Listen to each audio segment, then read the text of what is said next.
दिव्या आवाज येतोय? हो सर येतोय. व्यवस्थित माझं बोलणं व्यवस्थित होतं ना? लेक्चर व्यवस्थित समजतंय ना? हो हो सर.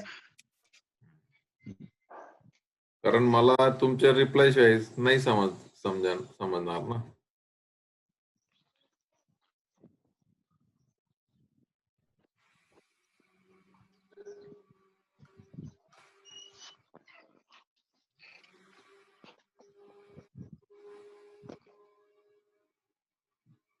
वीस विद्यार्थी 20 ऍडमिशन आहेत, परंतु जॉईन 12-13 होत आहेत जॉईन. बाकीचे का नाही जॉईन होते काय माहिती. ग्रुपमध्ये तर आहेत.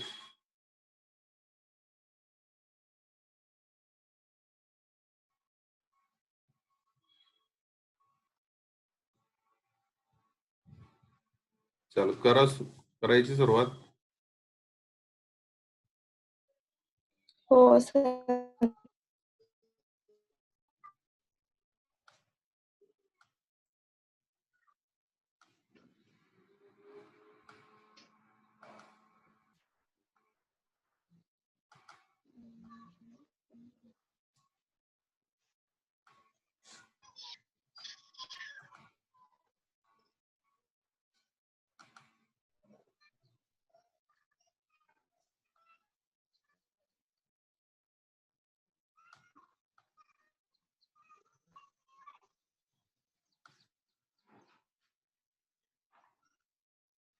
रोशनी क्रीम दिसते?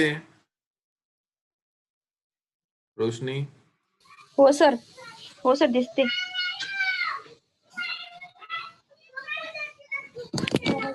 काल आपण टाइप्स ऑफ ट्रान्सफॉर्मर पाहत होतो. टाइप्स ऑफ ट्रान्सफॉर्मर मध्ये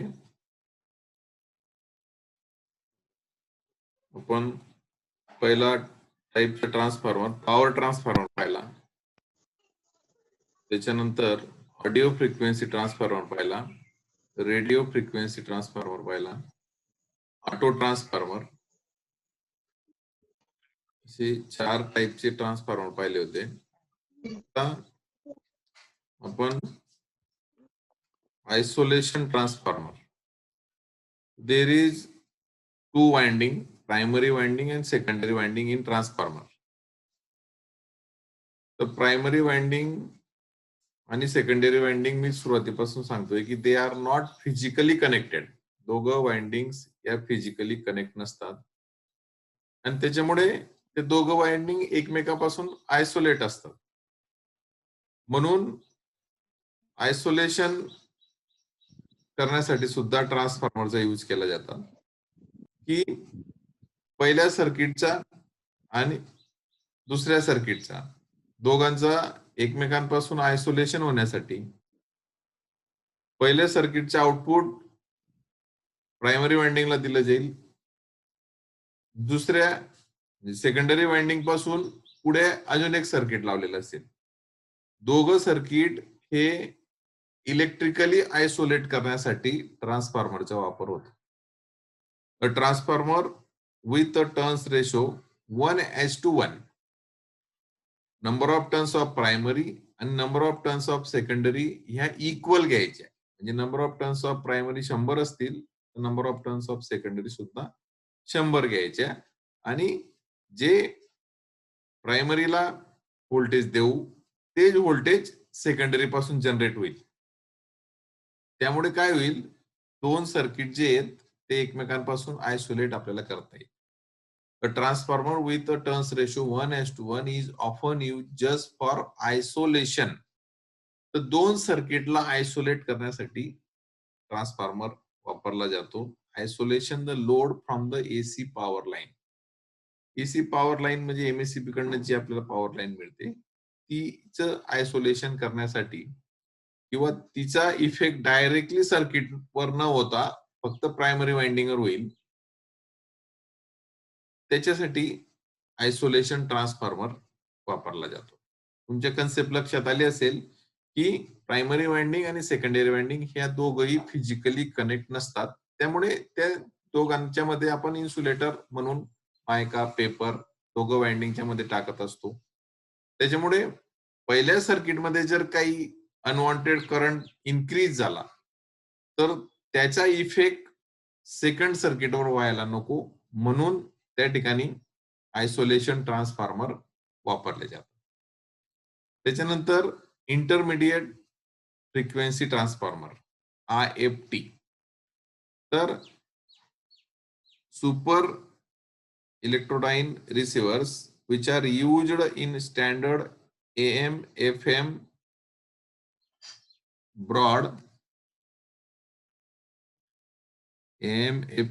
broadcast reception have two or more amplifier stages operating at fixed frequency. This fixed frequency transfers these fixed frequency transformers called as IFT. तर intermediate frequency transformer IFT, super heterodyne receivers. आता मी काल तुम्हाला example सांगितलं की एक simple example आहे, धुळचं FM station आहे किंवा धुळं FM धुळे केंद्रावरनं प्रक्षेपित होतं. तर धुळेचं जे रिले स्टेशन असेल त्या ठिकाणी अँटिना असेल, तो अँटिना काय करेल, धुळे FM वरनं ज्या फ्रिक्वेन्सीचा सिग्नल इमिट केला त्याला ट्रान्समिट करायचं काम तो अँटिना करेल. तुमचा धुळं FM स्टेशन सिंदखेड्याला तुम्ही धुळं FM स्टेशन ऐकायचं असेल तर तुम्हाला फ्रिक्वेन्सी मॅच करावं लागेल आणि तुमचा जो रेडिओ असेल त्या रेडिओ मध्ये पण अँटिना असेल, तो रिसिव्हिंग अँटिना असेल.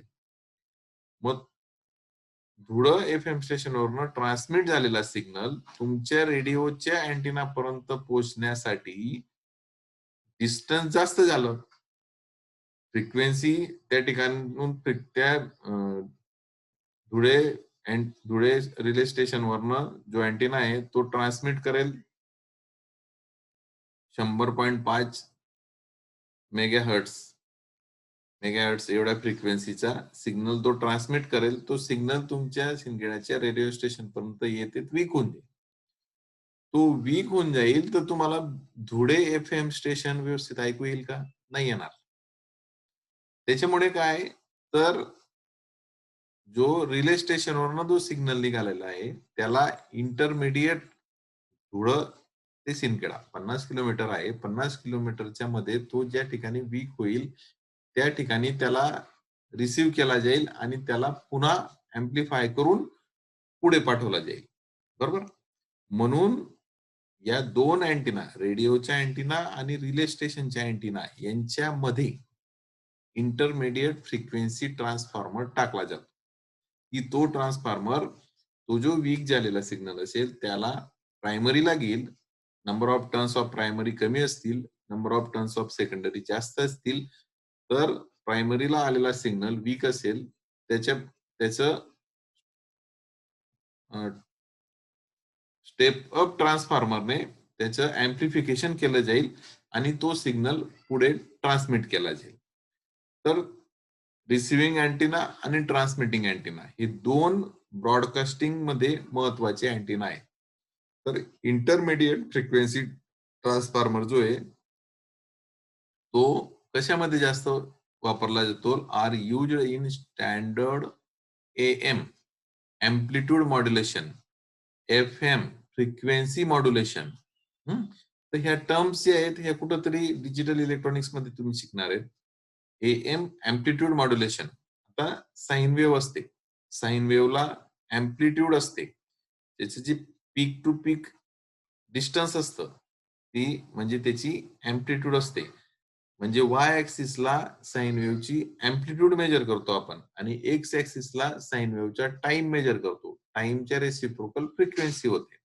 म्हणून intermediate frequency transformer are used in AM amplitude modulation, FM modulation, broadcast reception.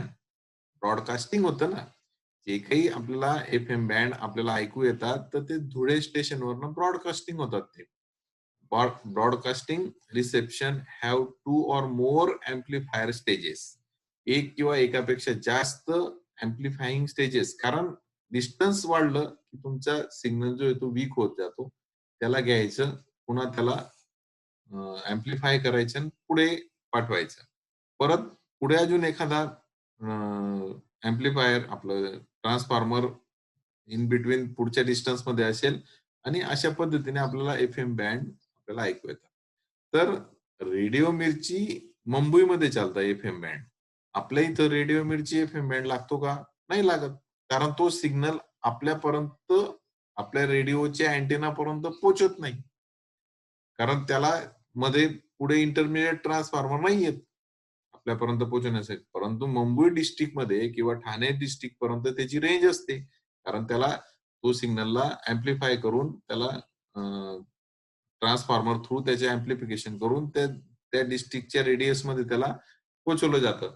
आता धुळे डिस्ट्रिक्टचे जे एफएम बँड आहेत ते जळगाव डिस्ट्रिक्ट मध्ये सुरुवातीला ऐकू येतात. तुम्ही जळगाव पोहोचले तर जळगावला धुळे एफएम ऐकून येईल. तर ते धुळे एफएम, जळगाव एफएम त्यांचे फ्रिक्वेन्सी, मग प्रत्येक एफएम स्टेशनची फ्रिक्वेन्सी वेगवेगळी असते.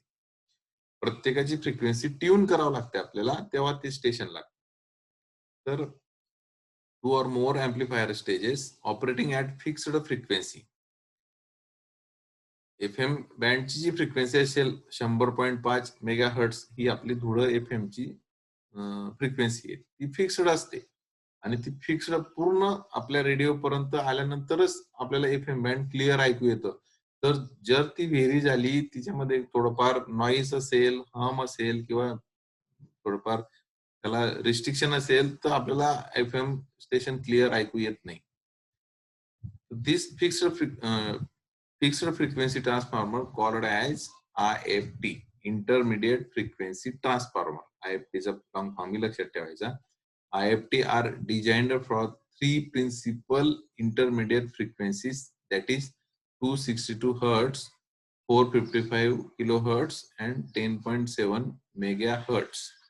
तर या फ्रिक्वेन्सी रेंजेस दिलेल्या आहेत. या फ्रिक्वेन्सी रेंजला इंटरमिडिएट फ्रिक्वेन्सी ट्रान्सफॉर्मर हे मॅन्युफॅक्चरर आपल्याला बनवून देतो, की या रेंज मधले जे काही सिग्नल्स असतील, वीक सिग्नल, ते ट्रान्सफॉर्मर रिसिव्ह करतील, त्यांच्या प्रायमरी वाइंडिंगला घेतील आणि त्याच्या secondary winding number of turns जास्त असतील त्याला अँप्लिफाय करून तो सिग्नल पुढे पाठवायचे काम करतील. तर या फ्रिक्वेन्सीच्या रेंजेस दिलेल्या आहेत. The TV receivers which use frequency modulation for audio signals have higher intermediate frequency values.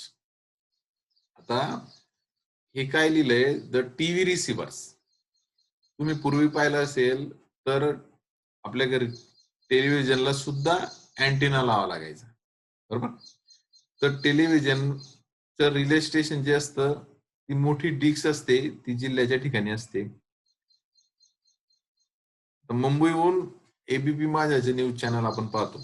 ABP माझ्याचं मुंबईहून प्रक्षेपण होतं, ब्रॉडकास्टिंग होतं. तिथून या ज्या सर्क्युलर डिक्स असतात त्या पण अँटेनाज असतात. त्या ठिकठिकाणी मुंबईहून निघालो आपण नाशिकला, नाशिकहून मालेगावला, मालेगावहून धुळ्याला, धुळ्याहून शिंदखेड्यापर्यंत. तर त्याच्या ज्या इलेक्ट्रोमॅग्नेटिक वेव्हज आहेत त्या आपल्या टीव्हीच्या अँटेना पर्यंत पोहोचतात आणि आपल्याला audio as well as video दोघं सिग्नल्स पाहायला मिळतात.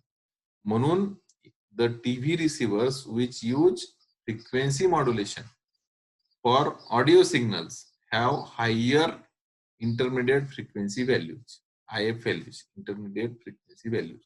त्याच्या फ्रिक्वेन्सी व्हॅल्यू ज्या जास्त असतात. कारण काही वेळेला काय होतं, आपल्याला चित्र दिसत नाही परंतु आवाज येतो. जर आपला टीव्ही खराब झाला असेल, काही झालं असेल तर आपल्याला टीव्हीवर चित्र दिसत नाही परंतु ऑडिओ सिग्नल जो आहे तो टीव्हीवर येत असतो. काही वेळेला चित्र जे आहे ते ब्लिंकिंग होतं, एकसारखं थरथरतं, परंतु आता तसे टीव्ही काही पाहायला मिळत नाही. आपल्याकडे सगळ्याकडे केबल आहेत किंवा आपल्या घरी टाटा स्कायची डिक्स आहे. तर ती डिक्स आपल्याला एवढा क्लिअर सिग्नल देते की हे प्रॉब्लेम आता येतच नाही. त्याच्यामुळे तुम्हाला ते समजणार नाही. जुन्या काळी किंवा 10 वर्षापूर्वी टीव्ही स्क्रीन अशी फ्लोटिंग व्हायची, त्याच्यावर लाईन्स यायच्या किंवा अँटेनाची डिरेक्शन चेंज होऊन जायची. अँटेना जर लावलेला असेल तर अँटेनाची डिरेक्शन चेंज झाली तरी आपल्याला ज्या चॅनलची फ्रिक्वेन्सी मॅच करायची अँटेनाला आणि ते चॅनल पाहिजे ते मॅच व्हायचे नाही. ते असे बरेचसे प्रॉब्लेम पूर्वी यायचे, आता काही येत नाही. त्यामुळे the TV receiver with use frequency modulation for audio signals have higher intermediate frequency values. These are the types of transformers. तर या टाइप्स मध्ये तुम्हाला फक्त टाइप्स विचारले गेले. Analyst the types of the transformer तुम्हाला टाइप्स लिहिता आले पाहिजे. तुम्हाला ब्रीफ कोणाचं डिस्कशन विचारलं गेलं, 1 मार्काला विचारलं गेलं what is mean by intermediate frequency transformer, तुम्हाला तेवढं ब्रीफ मध्ये डिस्कशन 1 मार्कासाठी लिहिता आलं पाहिजे. ठीक आहे. त्याच्यानंतर आपण पाहणार आहे टाइप्स ऑफ रिलेज. तर टाइप्स ऑफ रिलेज मध्ये हे झालं. आता ट्रान्सफॉर्मरचं जवळजवळ कन्स्ट्रक्शन, वर्किंग प्रिन्सिपल, त्याचे टाइप्स, ब्रॉड क्वेश्चन विचारला गेला तर त्या पद्धतीने त्याची तयारी करायची. आता पुढचा जो सेमीकंडक्टर डिव्हाइस आहे तो आपण रिले पाहणार आहे. सुरुवातीला त्याच्या टाइपची लिस्ट आपण पाहतोय. तर जनरल पर्पज रिले. रिले काय आहे? Relay is the switch. Relay हे एक स्विच आहे. रिले काय करतो? ऑन ऑफ होतो. अलग लक्षात, रिलेचे काम स्विचचे काम असतं. आता for example general purpose relay, तर आपल्या घरी पाण्याची टाकी असेल, छोटस सर्किट असतं, रिले असतो. ती पाण्याची टाकी भरली, पूर्ण लेवलने भरली की ते रिले ऑफ होतो आणि तुमची जी पाण्याची मोटर आहे ती ऑटोमॅटिकली बंद होते. म्हणजे तो रिले काय काम करतो? स्विचचे काम करतो. तो सेन्स करतो फक्त. त्याला ज्या पद्धतीचा सेन्स दिलेला असेल त्या पद्धतीने पाण्याची टाकी भरली, त्याला पाण्याच्या लेवल पर्यंत आली की त्याला तो सेन्स होतो आणि त्याचं ऑपरेशन होतं की तो रिले ऑन असतो. रिले ऑन असताना तुमची पाण्याची मोटर चालू असते. तुमची पाण्याची टाकी भरली की तो रिले काय होतो? ऑफ होतो. ऑफ झाल्याबरोबर पाण्याची मोटर सुद्धा ऑफ होते. स्विचचे काम करतो रिले. तर जनरल पर्पज रिले असे असतात. अजून एक एक्झाम्पल द्यायचं म्हटलं तर आपल्या घरी इन्व्हर्टर जर असेल तर त्याच्यामध्ये थोडासा कट कट कट कट आवाज येतो. त्याच्यात सुद्धा रिले असतो. आता पहा, एमएससीबीची लाईट गेली की त्याच्यात आवाज येतो, कट आवाज येतो. कट आवाज आल्याबरोबर इन्व्हर्टर स्विच ओव्हर होतं. कशावर? इन्व्हर्टरची बॅटरी असते त्याच्यामधली एनर्जी आपल्या घरामध्ये वापरली जाते इन्व्हर्टरची. आणि एमएससीबीची लाईट आली की पुन्हा त्या ठिकाणी कट आवाज येतो, तर ते स्विच टर्न ओव्हर होतं. तर लाईट आली तर लाईटवर पुन्हा आपल्या घरातले लाईट चालायला लागतात. तर इन्व्हर्टर मध्ये सुद्धा रिले असतो. तर हे जनरल पर्पज रिले. लक्षात, हे जनरल पर्पज रिले, छोटे छोटे रिले आपण होम अप्लायन्सेस मध्ये वापरत असतो. त्याच्यानंतर दुसरा रिले पॉवर रिले. तर हे तुम्हाला जस्ट ब्रीफ मध्ये मी सांगून देतोय आणि त्याच्यातला एक टाईपचा रिले जो आहे तो आपण डिटेल घेणार आहे. तर जनरल पर्पज रिले हे सिंपल होम अप्लायन्सेस मध्ये वापरले जातात. पॉवर रिले, तर पॉवर रिले मीन्स ज्या ठिकाणी हायर करंट कॅपॅसिटी असते किंवा हायर करंट फ्लोईंग सर्किट्स असतात त्या ठिकाणी पॉवर रिले वापरले जातात. की करंट जर जास्त झालं तर काय होतं, त्या ठिकाणी हीट रेडिएट होते आणि हीट रेडिएट झाली तर तो रिले जो आहे तो स्विच आहे ना, तर तो जळून जाईल. आपला साधा ट्यूबलाईटचा स्विच असतो, त्या स्विच मधून सुद्धा जर जास्त करंट, ते 2 अँपिअरचे स्विच असतं, 2 अँपिअर पेक्षा जर जास्त करंट त्याच्यातून फ्लो झाला तर ते जळून जातं. काही वेळेला आपले स्विच खराब होतात, काही वेळेला ते स्विचचे काम करत नाही, ऑन ऑफचं काम करत नाही. मग पॉवर रिले कुठे वापरले जातात? की ज्या ठिकाणी हायर करंट फ्लो होतं, सर्किट मधून हायर करंट फ्लो होतं, त्या ठिकाणी पॉवर रिले हे वापरले जातात. रिलेचे काम एकच आहे, इट इज अ स्विच. फक्त त्याचे टाइप्स पडलेले आहेत त्याचे यूज वर. त्याच्यानंतर टेलिफोन रिले. तर टेलिफोनिक जे कन्व्हर्सेशन होतं त्याच्यामध्ये पण रिले सिस्टीम ऑपरेट केलेली असते. पूर्वी एका टेलिफोन एक्सचेंजवरून दुसऱ्या टेलिफोन एक्सचेंजवर फोन लावले जायचे आणि त्या ठिकाणी आतमध्ये रिले सिस्टीम वापरली जायची. एकाचं बोलणं झालं की लगेच पुढे कनेक्ट करायचं, समोरच्याशी कनेक्ट आपल्याला टेलिफोन ऑपरेटर जो आहे तो आपल्याला कॉल कनेक्ट करून द्यायचा. किंवा आता आपली कॉलेजमध्ये म्हणा किंवा युनिव्हर्सिटी मध्ये त्यांची आतमधल्या आत एक एपीबीएस सिस्टीम असते, पण त्याला इंटरनल टेलिफोन सिस्टीम असं म्हणतो. तर ती त्याच्यामध्ये सुद्धा रिले वापरले जातात. तर टेलिफोन मध्ये सुद्धा रिले ऍज ए स्विच म्हणून वापरले जातात. ते छोटे असतात. PC board relay. तर प्रिंटेड सर्किट बोर्ड पीसीबी आपण युनिट शिकणार आहे. पीसीबी म्हणजे प्रिंटेड सर्किट बोर्ड रिले. तर प्रिंटेड सर्किट बोर्डवर माउंट करण्यासाठी रिले वापरले जातात.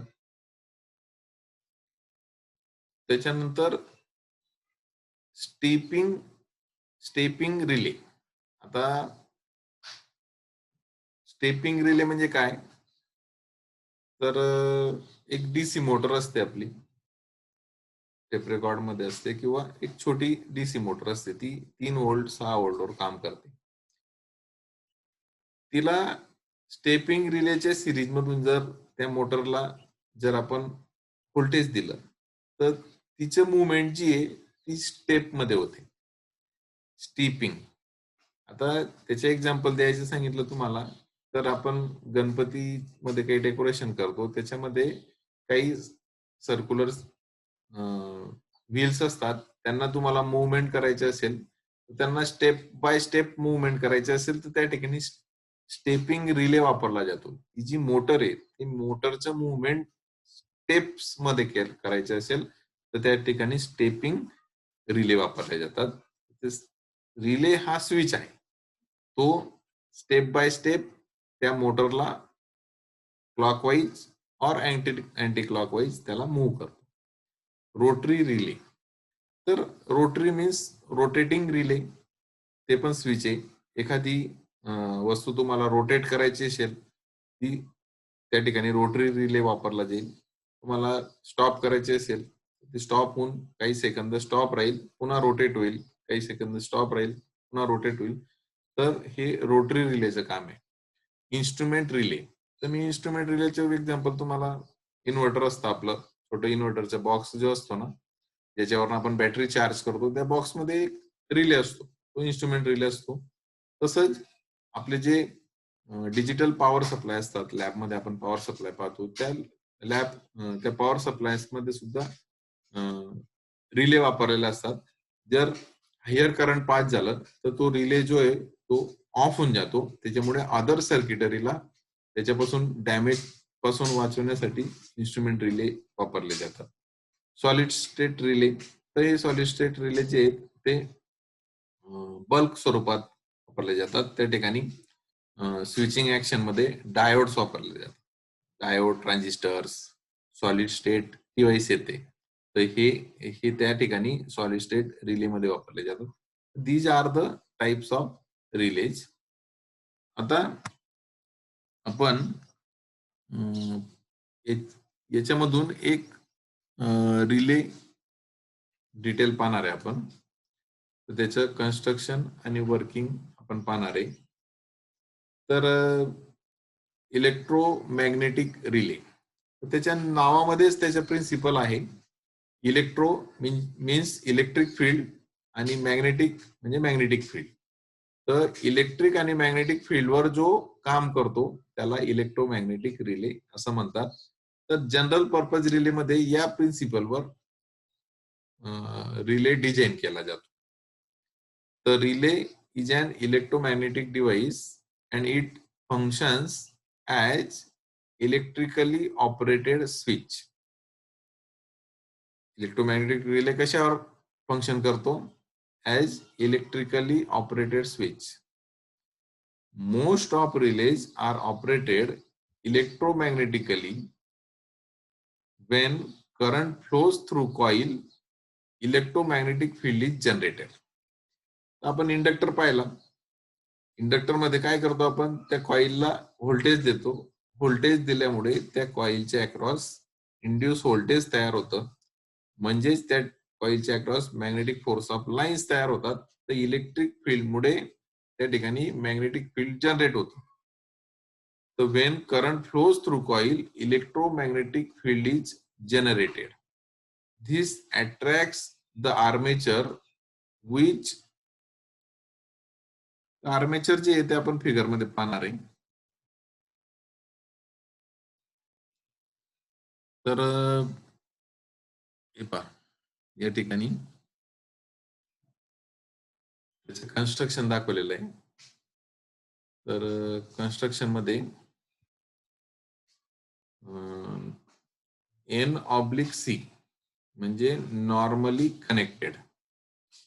N/O means normally open. तर हे कन्स्ट्रक्शन तुम्ही तुमच्या हाता घालून लिहून टाकायचं, व्यवस्थित फिगर काढायची, म्हणजे आपल्याला परीक्षेमध्ये.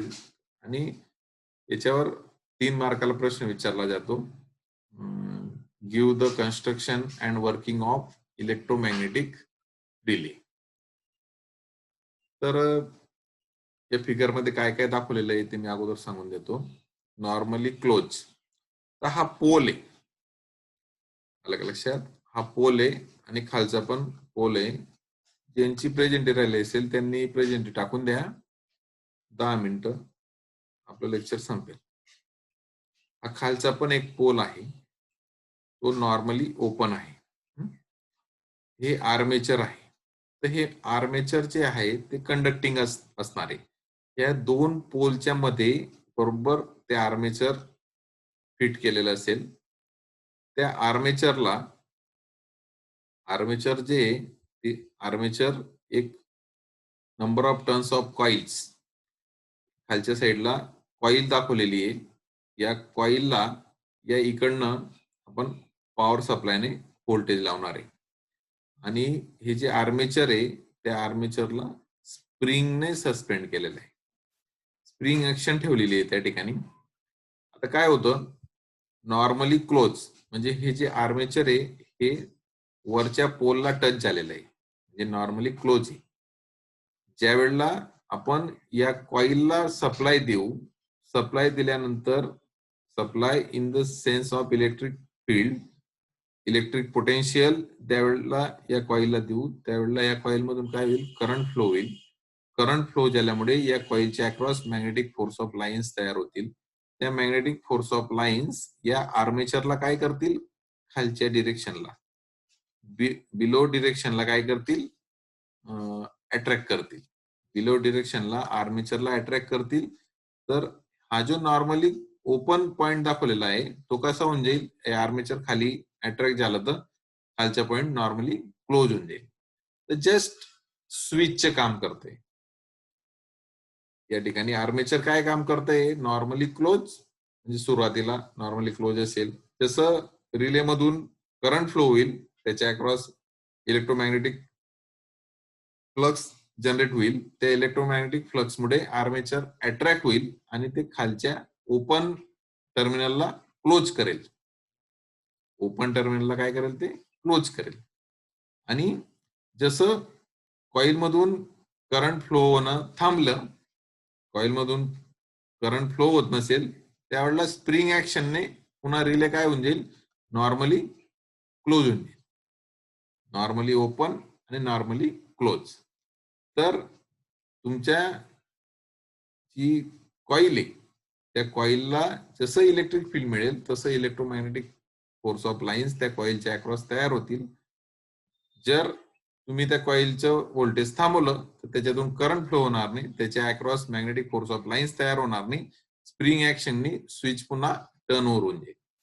तर रिले मग ज्या वेळेला या पोल्सला हे आर्मेचर टच होतं त्यावेळेला आवाज येतो, स्विचचा आवाज येतो. आपण आपलं ट्यूबलाइटचं स्विच ऑन ऑफ करतो, ऑन पोझिशनला केलं की त्याचा आवाज येतो का नाही खाली दाबल्याबरोबर, पुन्हा त्याला बंद केलं की पुन्हा त्याचा आवाज येतो. तसं ह्या रिले स्विचचा सुद्धा आवाज येतो. तर रिले स्विच हे जनरल पर्पज रिले स्विच आहे. याच्यात सिंपल त्याचं कन्स्ट्रक्शन आहे. तुमच्या लक्षात आलं असेल तर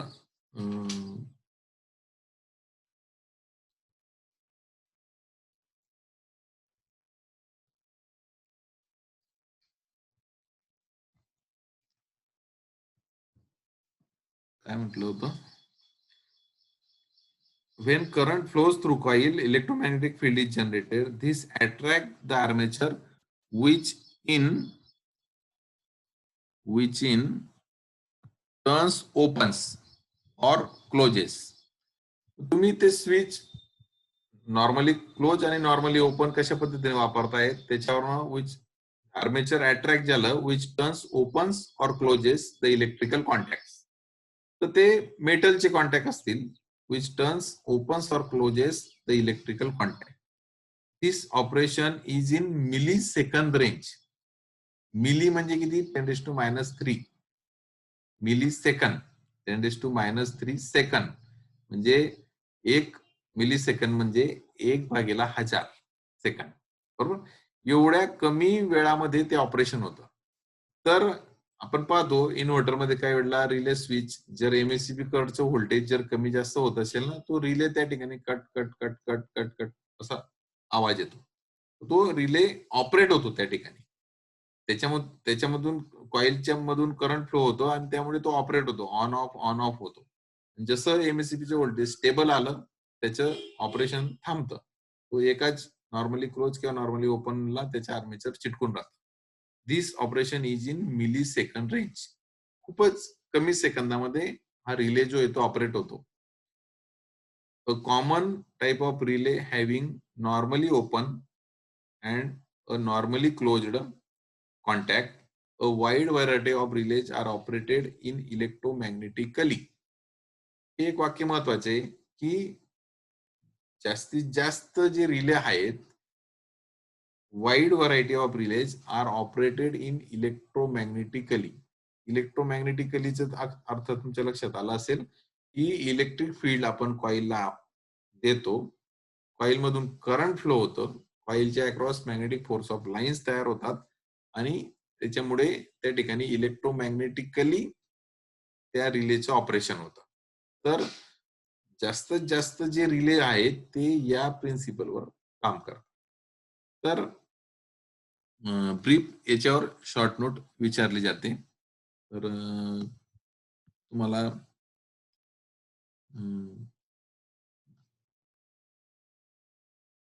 रिलेचं जे कन्स्ट्रक्शन आहे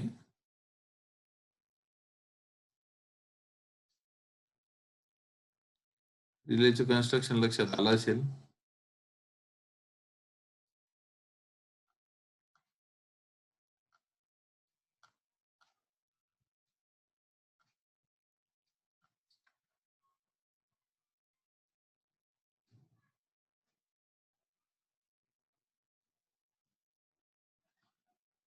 ठीक आहे.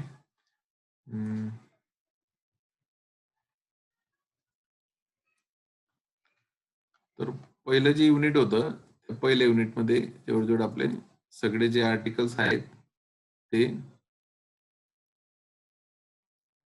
झाले. तुम्ही नोट्स लिहिताय का? प्रेझेंटी हो सर. हो सर. तर नोट्स लिहिले गेले असतील. हो सर. पार्टिसिपंट्स 15 आहेत. कोणी चॅट बॉक्स मध्ये नाव टाकलं नाही त्यांनी नाव टाकून द्या. प्रेझेंटी कोणाची तरी बाकी आहे. तर पहिलं जे युनिट आहे ते आपलं जवळ संपलंय. सगळे आर्टिकल्स झाले आहेत. सेकंड युनिटला आपण उद्या सुरुवात करू. Opto electronic devices. बोला.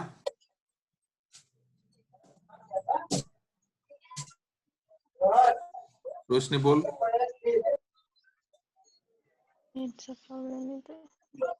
प्रॉब्लेम्स नाही का सर याचे चॅप्टरचे? युनिटचे काय?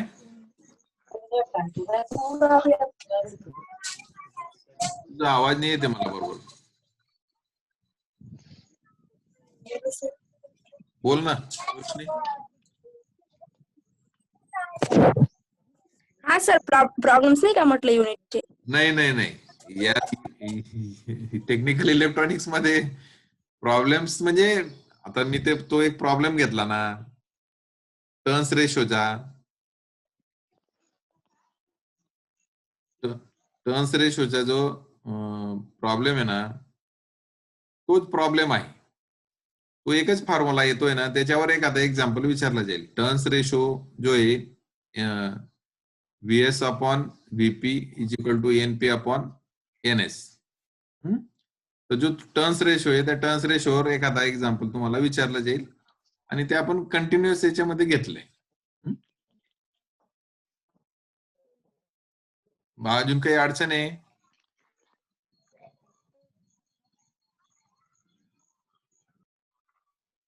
कोणाला काही विचारायचंय? 1 मिनिट राहिलाय.